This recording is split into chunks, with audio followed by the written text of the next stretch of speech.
दोस्तों, कहानी शुरू करने से पहले अभी तक आपने मेरा channel Shabana story book subscribe नहीं किया है तो प्लीज़ सब्सक्राइब कर लीजिए।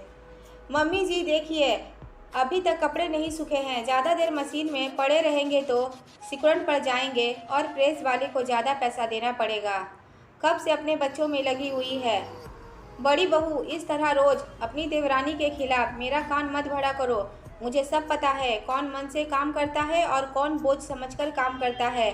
इतनी देर तुमने बातें करने में जो लगा दिया, उतनी देर में तो तुम ही कपड़े सुखा सकती थी। वो तो तुम्हारा भी काम कर देती है और तुम हो कि इतना भी नहीं कर सकती। वो बच्चों को खिला रही है, फालतू में तो नहीं बैठी है। यह सुनकर मधु का चेहरा उतर गया। वह सोच रही थी कि देवरानी को डांट पड़ेगी, पर यह तो उल्टा उसे ही सुनना पड़ गया। राधा जी की दो बहू थी। बड़ी बहू मधु, जो स्वभाव से झगड़ालू और इधर उधर की बातें करने वाली। वहीं दूसरी बहू सीमा, जो घर को बांध कर रखने वाली और सबसे प्यार से बातें करने वाली। मधु अपनी सास से हमेशा लड़ती रहती थी। उसे लगता था कि जब से सीमा शादी करके इस घर में आई है, उसकी सास बस उसकी ही माला जपती रहती है। लेकिन इसका वह खुद ही जिम्मेदार थी। अपने हिस्से का काम खत्म करके वह अपने कमरे को बंद करके टीवी देखने लगती, जबकि सीमा अपने हिस्से का काम खत्म करके अपने सास के पास बैठती, उससे बातें करती, उसका सर और पैर दबा दिया करती, सास की अलमारी अच्छे से साफ करके उसे सजा देती। इधर मधु को टीवी देखने से फुर्सत नहीं मिलता था कि वो अपने बच्चों को पढ़ाए। जब सीमा अपने बच्चों को पढ़ाती तो अपने जेठानी के बच्चों को भी पढ़ा दिया करती थी। इसके अलावा वो घर के सभी लोगों का कुछ ना कुछ काम कर दिया करती थी। इसी कारण सभी लोग ज़्यादा उससे प्यार करते थे और मधु छोटी छोटी बातों को लेकर सबसे लड़ती रहती। वह सभी के काम में कोई ना कोई नुक्स निकाल देती थी। उसे लगता था कि दुनिया में सब वही सही है और बाकी को तो कोई कुछ आता ही नहीं। अपने तरीके से जीने वाली मधु को इन सभी के साथ रहना पसंद नहीं था। सीमा जब से शादी करके आई थी, तब से मधु चाहती थी कि घर का बंटवारा हो जाए और वह अपने सास ससुर से अलग होकर अपने पति और बच्चों के साथ ही रहे। वह हमेशा अपने पति विशाल से अलग रहने की बात करती थी, लेकिन उसका पति कहता, तुम एडजस्ट क्यों नहीं करती हो?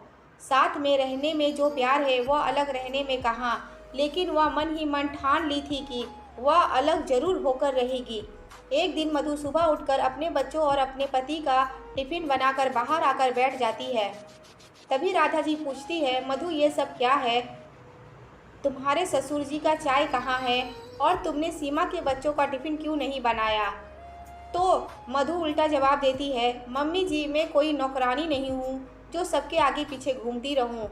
जिसे चाय पीना है वो जाकर बना ले और जिसके बच्चे हैं वो जाकर उसका टिफिन बना ले। मैं सबका ठिका तो नहीं लिया है, मैं भी तो थक जाती हूँ। तभी सास बोली, मधु ये तुम क्या कह रही हो? हम सब एक परिवार में रहते हैं और आपस में मिलजुल कर काम करते हैं। अगर हम एक साथ रहकर तेरा मेरा काम करते रहे तो ऐसे में साथ रहने का कोई मतलब नहीं है। इससे तो अच्छा है कि हम अलग हो जाए। हाँ तो ठीक है ना, मैं भी तो यही चाहती हूँ कि घर का बंटवारा हो जाए ताकि आप भी शांति से रहो और मैं भी खुश रहूँ। मैं आप लोगों से तंग आ गई हूँ। यह घर मुझे तो अब जेल लगता है। कम से कम आज़ाद तो रहूँगी अलग होकर।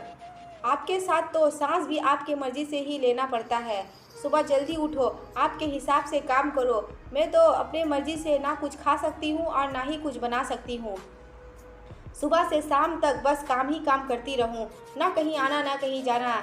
इस घर में तो मेरी जिंदगी बर्बाद हो गई है। बहू क्यों झूठ बोल रही हो? सुबह 7 बजे से पहले तुमने कब सोकर उठा है? और रहा बात काम की, तो हम सब मिल बांट कर काम करते हैं और मैं तो तुम्हें घूमने से कभी मना नहीं किया। हर रविवार को तुम अपने बच्चों को मेरे पास रख के घूमने चली जाती हो, लेकिन मैंने कभी तुम्हें मना नहीं किया। लेकिन अब ये तेरी मर्जी है। अगर तू अलग रहना चाहती है तो यही सही, मैं तेरे ससुर से बोलकर घर का बंटवारा करा देती हूँ। सीमा वहीं खड़ी होकर दोनों की बातें सुन रही थी। वह जानती थी कि भाभी झूठ बोल रही है। उसकी सास कभी भी अपने बहुओं को कोई रोक टोक नहीं करती थी। वह ये सारी बातें अपनी पति अनिल को बताती है और कहती है, आप भैया और भाभी से बात करिए कि वो अलग ना हो, एक साथ रहे। साथ रहने में एक अच्छा परिवार बनता है। और आपस में प्यार बना रहता है। हमारे बच्चे का इस पर क्या असर होगा? वो अपने भाई बहन से अलग हो जाएंगे। आप किसी तरह इस बंटवारे को रोक दीजिए।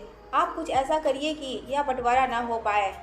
तभी अनिल समझाते हुए बोलता है, होने दो बंटवारा, ये सबके भलाई में ही है। तभी सीमा बोलती है, भलाई? बंटवारे से किसी का कोई भलाई हुआ है क्या? परिवार को बांटने में क्या भलाई? तभी अनिल, सीमा तुम ज़्यादा मत सोचो, हमसे बड़े मम्मी पापा है, भैया भाभी है, वो जो करते हैं करने दो, हम तो छोटे बेटे बहू हैं, हम क्या कर सकते हैं। राधा जी का बड़ा बेटा जानता था कि इस बंटवारे में उसकी पत्नी मधु का ही हाथ है। वह अलग रहना चाहती थी। रोज रोज के झगड़े से अच्छा है कि अलग हो जाए घर का बंटवारा। लेकिन फिर भी जानबूझकर कहता है कि पापा, बंटवारा करके आप हमें इस घर से निकाल देना चाहते हैं। आपको तो अपने छोटे बेटे बहू ही प्यारे हैं। आप हम लोग से ज़्यादा अपने छोटे बहू से प्यार करते हैं। राधा जी अपने बेटे को अलग कर देती है। इस घर के अलावा शहर में एक दूसरा घर भी था, जिसे किराएदार को खाली करवाकर मधु और अपने बड़े बेटे को दे दिया जाता है। एक दुकान था जिसको 2 हिस्सों में बांट दिया जाता है। मधु अपने पति और अपने बच्चों को लेकर दूसरे घर में चली जाती है और सास ससुर सीमा के साथ इसी घर में रहते हैं। उनके बच्चे भी अब बड़े होने लगे हैं। बंटवारे के बाद एक बार भी पलटकर अपने देवर और देवरानी के घर नहीं आई और ना ही कभी अपने सास ससुर का खबर लिया मधु ने। सीमा इधर सास ससुर के साथ रहकर उनका सेवा करती थी। उनके बच्चे भी बड़े हो गए थे। तभी मधु अपने बड़े बेटे का शादी तय करती है और ये खुशखबरी अपने नौकर से अपने ससुराल भेजती है। दोनों अपने पोते की शादी की खबर सुनकर खुश होते हैं और मधु शादी का कार्ड भी अपने नौकर के हाथ से ही अपने सास ससुर को भेज देती है। तभी राधा जी नाराज हो जाती है और कहती है, अपने घर के लोगों को क्या कोई नौकर से दावत देता है? हमारा जरा से भी इज्जत नहीं है क्या? हम उसके दादा दादी हैं, कोई पराया तो नहीं। तभी सीमा बोलती है, मम्मी जी हम लोग तो घर के हैं, हमें तो सबसे पहले जाना चाहिए और राहुल तो हमारे गोद में खेला है। हम जाएंगे तो उसे खुशी होगी और नहीं जाएंगे तो लोग क्या कहेंगे? हम लोगों को क्यों बोलने की मौका दे? भैया भाभी आए नहीं तो क्या हुआ? शादी का घर है, हजारों काम होगा, शायद इसीलिए नहीं आ सके होंगे। और जिम्मेदारी अलग हो जाने से ख़त्म तो नहीं हो जाती। हम अगर जाएंगे तो शायद रिश्ते में जो पड़ी दरार है वो ख़त्म हो जाएगी। अपने बहू की इस बात को सुनकर राधा बहुत खुश होती है। सभी राहुल के शादी में खुशी खुशी जाते हैं। राधा जी अपने पोता और बहू की मुंह देखकर बहुत खुश होती है और आते आते उन लोगों को अपने घर दावत देकर आती है। लेकिन 2-4 दिन गुजर जाने के बाद जब वो नहीं आते हैं तो राधा जी फ़ोन करके पता लगाती है तो पता चलता है वे दोनों हनीमून में गए हैं। लेकिन उन लोगों का वापस आने के बाद भी मधु उन्हें अपने दादा दादी के पास आशीर्वाद लेने नहीं भेजती है। तभी राधा बोलती है, देख लिया बहू, तेरी जेठानी अभी तक हमारे लिए जो नफ़रत का गांठ बांध कर रखा था उसे अभी तक नहीं खोला। इधर सीमा का बेटा मनु का भी रिश्ता तय हो जाता है। सीमा बहुत खुश थी कि उसका बेटा का शादी तय हो गई है।